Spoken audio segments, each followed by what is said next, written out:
बिस्मिल्लाहिर्रहमानिर्रहीम अस्सलाम वालेकुम। दोस्तों अज की इस वीडियो के विच चार चीज़ां डिस्कस करांगे। सब तो पहली चीज़ कि क्रॉस ब्रीड तो ज़्यादा दुध कितना लिया जा सकता। दूसरी चीज़ डिस्कस करांगे कि क्रॉस ब्रीड कितना दुध देने की सलाहियत रखती है एक दिन दे विच। तीसरी चीज़ डिस्कस करांगे कि क्रॉस ब्रीड तो ज़्यादा अगर दुध लेना है तो वो वास्ते 5 चीज़ां जिहड़ियां है उन्हां ते अमल दरामद करना बहुत ज़रूरी है। ठीक है जी, वो 5 चीज़ां अज तुहाडे नाल इस वीडियो 'च शेयर करांगे। चौथी चीज़ दोस्तों ये दसांगे कि असीं अपने इस फार्म ते जिहड़ा तुसीं देख रहे हो कि लड़के मिल्किंग कर रहे हैं, चवाई कर रहे हैं, असीं अपने फार्म ते क्रॉस ब्रीड तो कितना दुध लै रहे हैं। तो अज की वीडियो 'च चार चीज़ां तुहाडे नाल शेयर करांगे।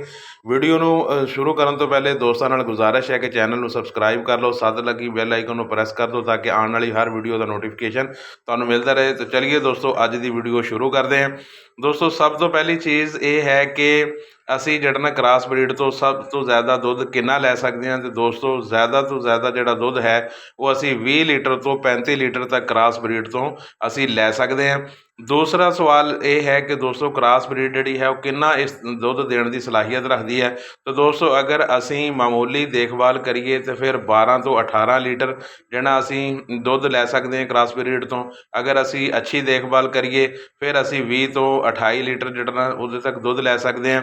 और नंबर 3 अगर असी जड़ना इस तो भी ज़्यादा अगर केयर करिए बेहतरीन खुराक वेटेंटरी जड़ना डॉक्टर जोड़े है उन्होंने देखभाल उन्होंने निगरानी दे विच फिर असी क्रॉस ब्रीड तो 30 ਤੋਂ 35 ਲੀਟਰ भी दुध लै सकते हैं।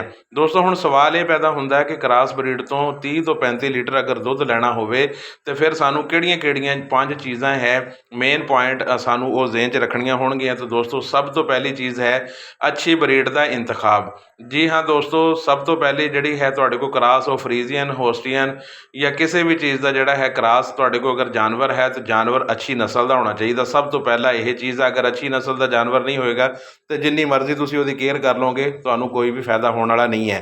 ਦੂਸਰੀ ਚੀਜ਼ ਦੋਸਤੋ ਜ਼ਿਆਦਾ ਕ੍ਰਾਸ ਬਰੀਡ ਤੋਂ ਜ਼ਿਆਦਾ ਦੁੱਧ ਲੈਣ ਵਾਸਤੇ ਦੂਸਰੀ ਚੀਜ਼ ਹੈ ਮੁਤਵਾਜ਼ਨ ਖੁਰਾਕ। ਹੁਣ ਮੁਤਵਾਜ਼ਨ ਖੁਰਾਕ ਦੇ ਵਿੱਚ ਦੋਸਤੋ ਚੀਜ਼ ਹੈ ਖੁਸ਼ਕ ਚਾਰਾ ਹੈ, उस तो बाद हरा चारा है, उस तो बाद जड़ा चीज़ां जड़ियाँ है गंदम चौकर मकई खल बनौला, ठीक है जी, वंडा मिनरल मिक्सचर, ठीक है जी, और उस तो बाद ताज़ा साफ पानी। ये सारियां चीज़ां है मुतवाजन खुराक दे विच। एक जानवर नूं जदों तुसीं सारियां चीज़ां अच्छी खुराक दिओगे तो इंशाअल्लाह वो भी क्रॉस ब्रीड 20 ਤੋਂ 35 लीटर तक जिहड़ा दुध देने की सलाहियत रखेगा। तीसरी पॉइंट है दोस्तों वेटेंटरी केयर, यानी कि हर वक्त जिहड़ी है तुहाडा डॉक्टर उत्थे जिहड़ा मौजूद होवे, वैक्सीन जिहड़ी है तुहाडे नाल टाइम ते होवे। उस तो बाद जिहड़ा है तुहाडी जानवर की सेहत की जिहड़ा निगरानी मुकम्मल प्रॉपर जिहड़ा कीती जावे तो फिर भी जिहड़ा ये जानवर जिहड़ा 20 ਤੋਂ 35 लीटर प्लस दुध करने की सलाहियत रखते हैं।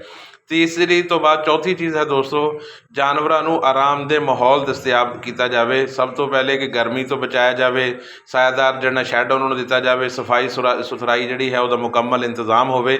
मतलब कि जानवर को आरामदेह माहौल जिहड़ा है ये दस्तियाब करोगे तो दुध वाला जानवर जिहड़ा है वो दुध तुहानूं ज़्यादा तो ज़्यादा इंशाअल्लाह देगा।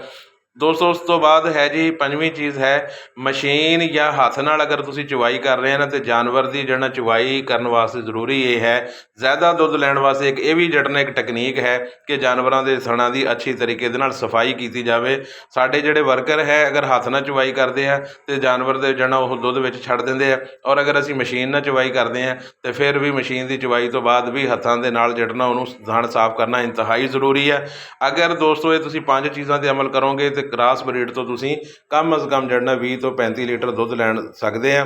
दोस्तों हुण आखिरी गल चौथी जिहड़ी डिस्कस करनी सी कि असीं अपने इस फार्म ते अपने क्रॉस ब्रीड तो दुध असीं कितना लै रहे हैं।